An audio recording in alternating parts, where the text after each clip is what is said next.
Ever wish Business Central actually did the boring work for you, like reconciling payments or drafting product text, instead of burying you in extra clicks and late-night Excel misery? That's the promise of Copilot. And before you ask, yes, it's built into Business Central Online at no extra cost. Just don't expect it to run on your on-prem install.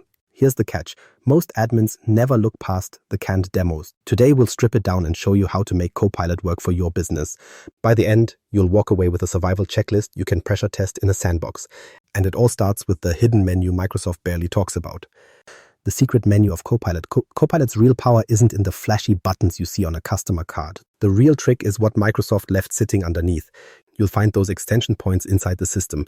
AI namespace, look for the Copilot capability code unit and related enums. That's where the actual hooks for developers live. These aren't random artifacts in the code base. They are built so you can define and register your own AI-powered features instead of waiting for Microsoft to sprinkle out a new demo every quarter. The menu most people interact with is just the surface. Type invoice data, get a neat summary, maybe draft a product description. Fine. But those are demo scenarios to show, look, it works. In reality, Business Central's guts contain objects like Copilot capability and Copilot availability. In plain English, a capability is the skill set you're creating for Copilot. Availability tells the system when and where that skill should show up for end users. Together, that's not just a menu of canned AI widgets, it's a framework for making Copilot specific to your company. Here's the kicker. Most admins assume Copilot is fully locked down, like a shiny black box. They use what's there, shrug, and move on. They never go looking for the extra controls. But at the developer level, you've got levers exposed. And yes, there's a way for admins to actually see the results of what developers register. Head into the Copilot and Agent Capabilities page inside Business Central. Every capability you register shows up there. Admins can toggle them off one by one if something misbehaves. That connection, devs define it in AL, admins manage it in the UI, is the bridge that makes this more than just theory. Think of it less like a locked Apple device and more like a console with hidden debug commands. If all you ever do is click the main Copilot button, you're leaving horsepower on the table. It's like driving a Tesla and only ever inching forward in traffic. The ludicrous mode switch exists, but until you flip it, you're just idling. Same thing here. The namespace objects are already in your tenant, but if you don't know where to look, you'll never use them. So what kind of horsepower are we talking about? The AI module inside Business Central gives you text completions, chat-like completions for workflow scenarios, and embeddings for semantic search. That means you can build a capability that, for example, drafts purchase orders based on your company's patterns instead of Microsoft's assumptions. It also means you can create assistants that talk in your company's voice, not some sterilized HR memo. Quick note before anyone gets ideas. The preview chat with Copilot feature you might have seen in Business Central isn't extensible through this module. That chat is on its own path. What you do extend happens through the capability model described here. Microsoft did a poor job of surfacing this in their marketing. Yes, it's in the docs, but buried in a dry technical section few admins scroll through. But once you know these objects exist, the picture changes. Every finance quirk, every weird custom field, every messy approval workflow, all of it can be addressed with your own Copilot capability. Instead of waiting for Redmond to toss something down from on high, you can tailor the assistant directly to your environment. Of course, nothing this powerful comes without warning labels. These are sharp tools. Registering capabilities wrong can create conflicts, especially when Microsoft pushes updates. Do it badly, and suddenly the sandbox breaks, or worse, you block users in production. That's why the Copilot and Agent Capabilities page matters. Not only does it give admins visibility, it gives you a quick kill switch if your custom brain starts misbehaving. So the payoff here is simple. Yes, there's a secret menu under Copilot. Yes, it's in every tenant already. And yes, it turns Copilot from a demo toy into something useful. But knowing it exists is only step one. The real trick is registering those capabilities safely so you add firepower without burning your environment down. And that's where we go next. Registering without burning down your tenant. Registering a Copilot capability isn't some vague wizard trick. In plain AL terms, it means you create an enum extension for the Copilot capability enum and then use an install or upgrade code unit that calls Copilot capability, register capability. That's the handshake where you tell Business Central, here's a new AI feature, treat it as part of the system. Without that call, your extension might compile, but Copilot won't even know the feature exists. Think of it as submitting HR paperwork. No record in the org chart, no desk, no email, no employee. Once you've got the basic definition in place, the next detail is scope and naming. Every capability you register lives in the same ecosystem. Microsoft updates constantly. If you recycle a generic name or reserve a sloppy ID, you're basically begging for a collision. Say you call it Sales Helper and tag it with a common enum value. Then Microsoft ships a future update with a built-in capability in the same space. Suddenly, the system doesn't know which one to show, and your code is arguing with Redmond at runtime. The mitigation is boring but essential. Pick unique names, assign your own enum values that don't overlap with the common ranges, and version the whole extension deliberately. Add version numbers so you can track whether a sandbox is on 1.2 while production's still sitting at 1.0. And if something changes with the platform, your upgrade code units are the tool to carry the capability forward safely. Without those, you're duct taping new wiring into an old breaker box and hoping nothing bursts into flames. Now here's where too many developers get casual. They throw the extension straight into production because it's just a capability. That's when your help desk lights up. The right path is simple. Sandbox only first. Break it, refactor, test it again, and only when it behaves do you move to prod. That controlled rollout reduces surprises. And this isn't just about compiling code, it's about governance. The Copilot and Agent Capabilities page in Business Central doubles as your sanity check. If your capability doesn't appear there after registration, you didn't register it properly. That page reflects the system's truth. Only after you've validated it there should you hand it off for admin review. And speaking of admins, flipping Copilot capabilities on or off, as well as configuring data movement, is something only admins with super permissions or a Business Central admin role can do. Plan for that governance step ahead of time. A quick pro tip, when you register, use the optional Learn More URL-TXT parameter. That link shows up right there in the Copilot and Agent Capabilities admin page. It's not just a nice touch, it's documentation baked in. Instead of making admins chase down a wiki link or bother you in Teams, they can click straight into the description of what the capability does and how to use it. Think of it as writing instructions on the actual light switch so the next person doesn't flip the wrong one. Here's a best practice checklist that trims down the risks. 1. Run everything in a sandbox before production. 2. Pick unique enum values and avoid common ranges. 3. Always use install upgrade code units for clean paths forward. 4. Attach that learn more URL so admins aren't guessing later. Follow those 4 and you'll keep your tenant stable. Ignore them and you'll be restoring databases at 3 in the morning. The parking space metaphor still applies. Registering a capability is like officially reserving a spot for your new car. Fill out the right paperwork, it's yours and everyone's happy. Skip the process or park in the red zone, and now you're blocking the fire lane and everyone's angry. Registration is about carving out safe space for your feature so Business Central and Microsoft's updates can coexist with it longer term. Bottom line, treat registration like production code because that's exactly what it is. Test in sandboxes, keep your scope unique, track your versions, and make your upgrade code units airtight. If something weird happens, the Copilot and Agent Capabilities page plus your Learn More URL is how admins will find, understand, and if needed, shut down the feature. Done right, registration sets you up for stability. Done sloppy, it sets you up for chaos. Once you've got that locked down, you'll notice the capability itself is functional but generic. It answers but without character. That's like hiring someone brilliant who shows up mute at meetings. The next step is teaching your Copilot how to act, because if you don't, it'll sound less like a trusted assistant and more like a teenager rolling their eyes at your questions. Meta prompts, teaching your AI manners. That leads us straight into meta prompts, the part where you stop leaving Copilot adrift and start giving it rules of engagement. In Microsoft's own developer docs, a meta prompt is the primary system message that defines the model's profile, output format, and guardrails. Plain English, it's the AI's job description. A one-off user prompt is like a single task request, but the meta prompt is standing instructions baked into every response. Without it, Copilot doesn't know whether it's supposed to sound like a bookkeeper or a copywriter. It just guesses. Think of it this way. You wouldn't hire someone without giving them a role description. The meta prompt is exactly that for the AI. It tells Copilot when to stay formal, how to format results, which tone to use, and what it absolutely must avoid. That makes the difference between answers that fit your workflow versus replies that read like warmed-over Clippy with opinions. Admins often confuse meta prompts with prompts, which is why they get frustrated. If you just throw, "Give me ledger entries" at Copilot without context, it'll invent its own style. Maybe long paragraphs, maybe fields that don't exist. Wrap that same request in a meta prompt like "You are a finance assistant." Always output ledger entries as bullet lists using Business Central field names. Example only. And suddenly the answers are clean, structured, and audit-friendly. The guardrail is locked in before the request even runs. Microsoft built this distinction on purpose. Prompts are temporary requests, while meta prompts stay persistent across the whole chat context. Developers set them through the AOAI chat messages code unit by calling set primary system message.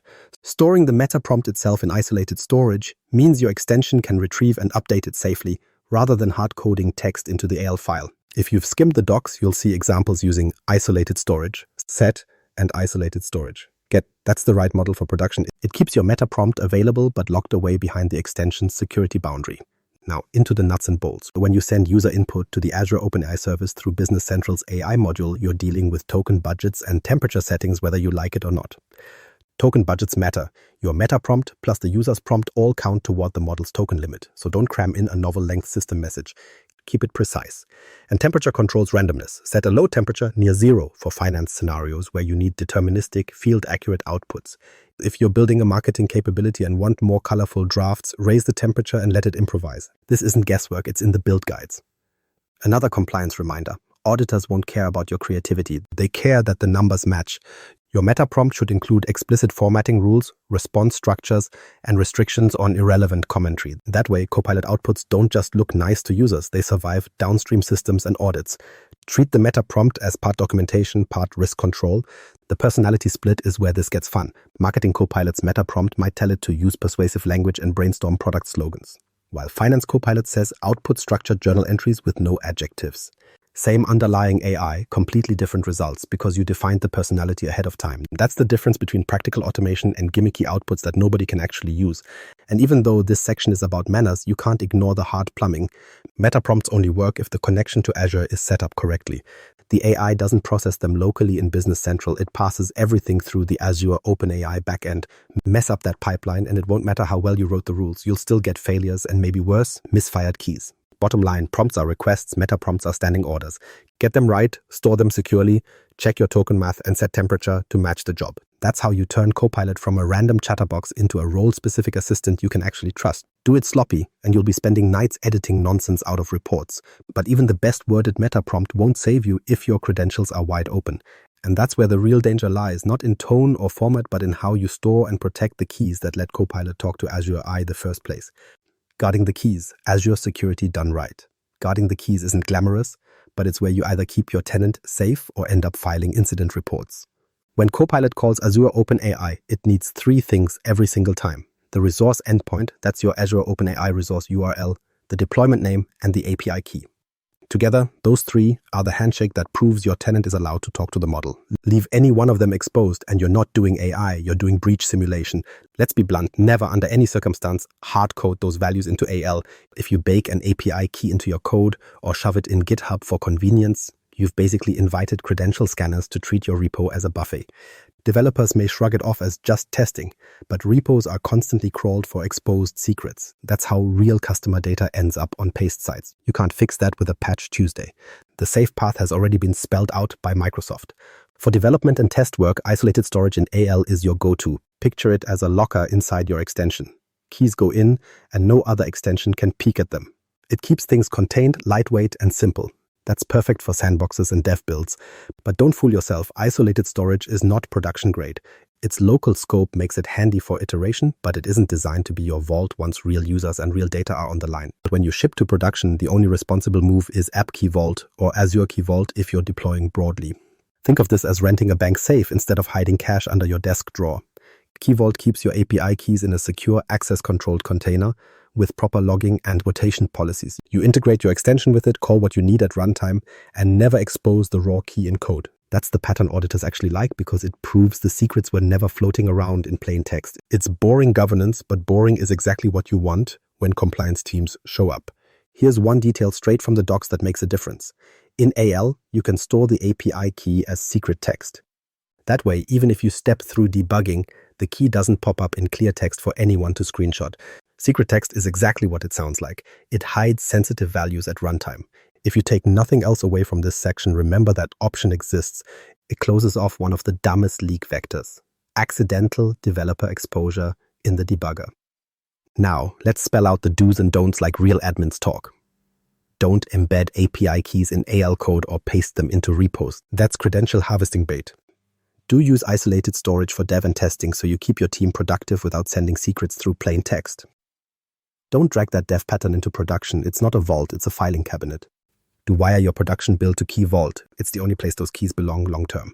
Another sanity point: user permissions inside Business Central don't magically lock down API keys.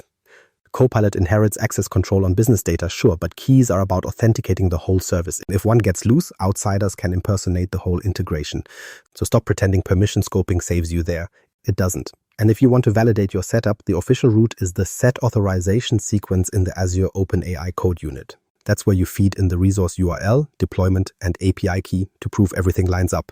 Do it wrong and Copilot won't even load. Do it half right and you'll get silent errors that users find before you do.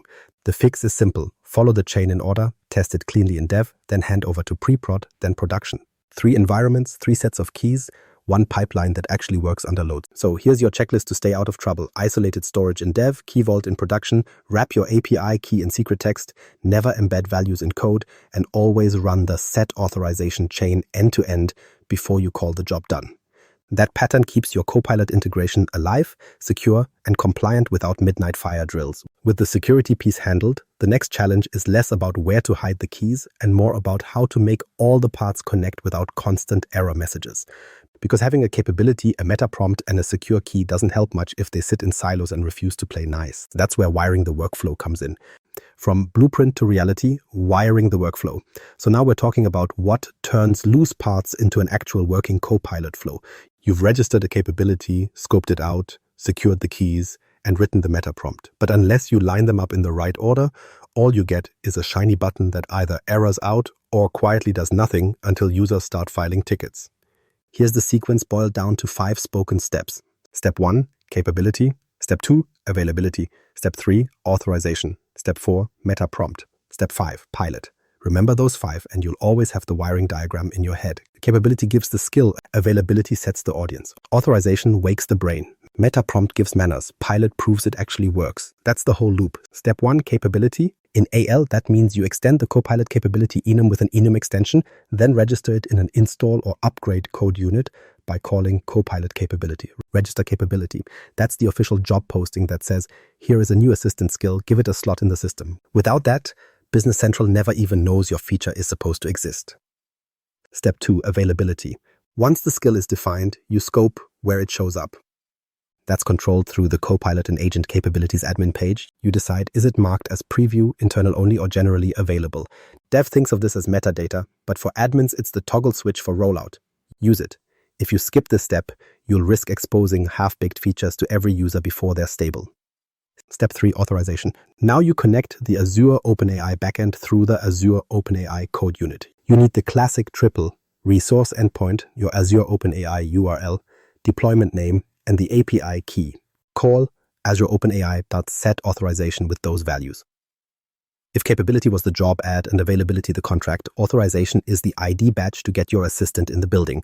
Without it, the feature just hangs at the glass door. Step 4, meta prompt.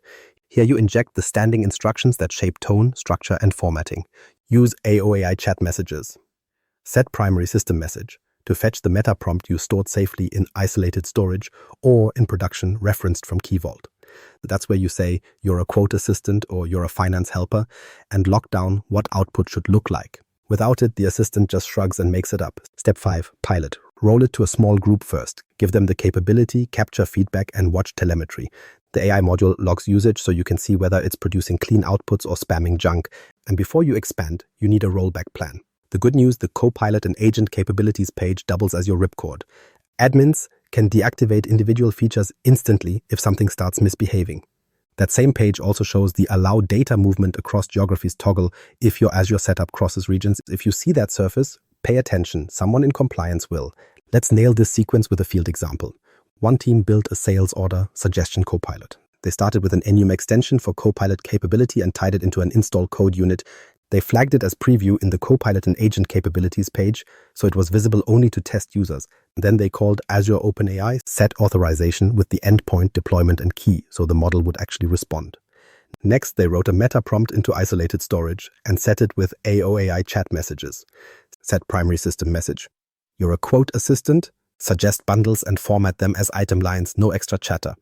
In pilot, small groups tested until the outputs were predictable. Only then did they mark availability as GA, making it live for all sales users.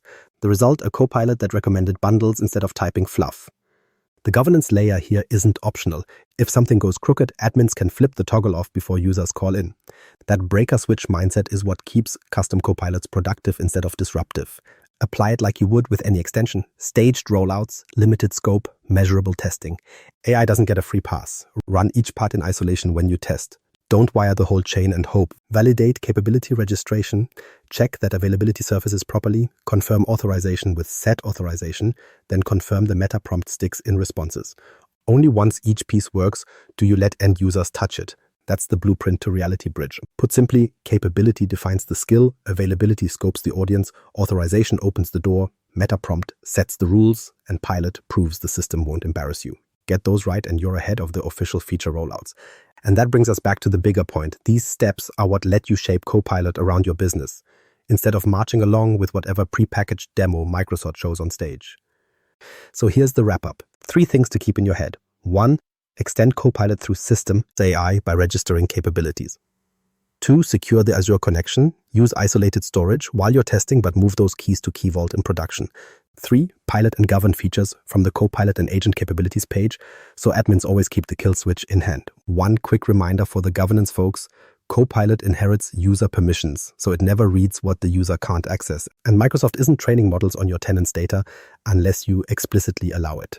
Next step, try one capability in your sandbox this week and see it behave correctly in that checklist order. Then subscribe to the newsletter at M365.